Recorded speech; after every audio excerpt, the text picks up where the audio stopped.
pessoal, tudo bem? Nessa aula nós vamos estudar o Gnomon e algumas aplicações desse instrumento tão antigo. Mas que instrumento é esse? É um antigo instrumento que marca a altura do Sol a partir da sombra projetada sobre um plano ou um círculo horizontal.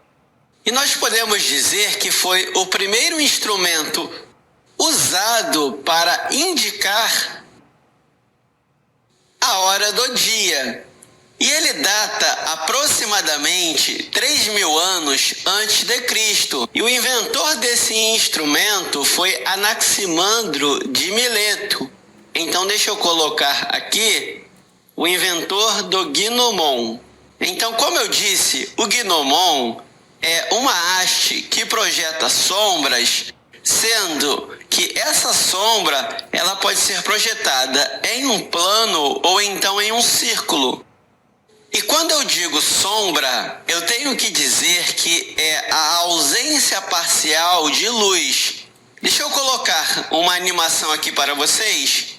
Então, nessa animação nós podemos ver o funcionamento de um Gnomon. A haste em vermelho, o Sol variando ao longo do dia, ou seja, nós temos o Sol ao amanhecer, ao meio-dia e ao entardecer. E observe que a sombra projetada pelo Gnomon, ela vai se alterando. Deixa eu colocar outra animação aqui para vocês verem melhor isso. E observe que o tamanho da sombra, ela vai variando conforme o movimento do Sol. Deixa eu mudar de tela e vamos analisar cada um desses pontos. Então deixa eu colocar o meu Sol aqui e observe que a sombra do Gnomon, ela está bem longa. Então eu posso colocar aqui que ao amanhecer a sombra estará bem longa. Já ao meio-dia o Sol vai estar aqui em cima e o que acontece é que a sombra do Gnomon ela vai ser mínima. Eu não sei se dá para ver aqui, mas a sombra ela está menor do que ao amanhecer. Então eu posso escrever aqui que ao meio-dia a sombra estará em seu tamanho mínimo.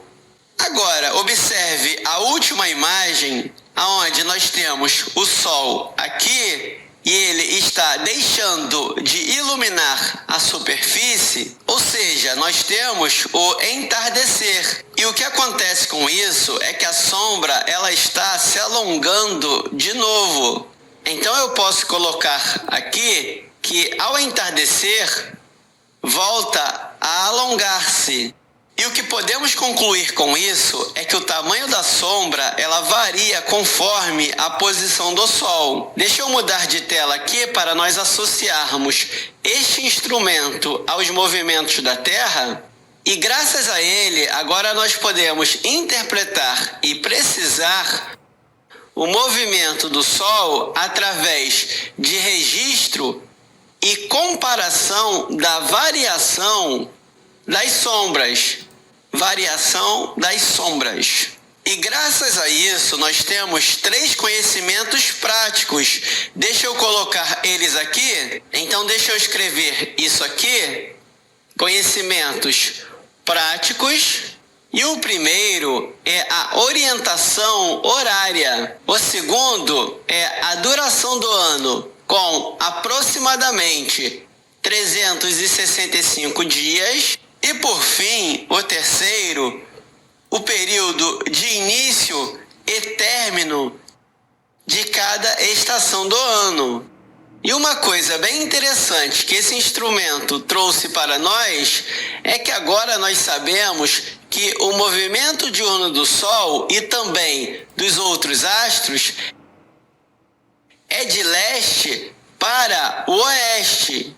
Você já observou a movimentação do Sol? Mas é interessante você fazer isso para ver com seus próprios olhos que o movimento é de leste para oeste. E por fim, uma coisa não menos importante é que esse instrumento ele serviu como evidência da esfericidade da Terra. E isso foi graças a Eratóstenes.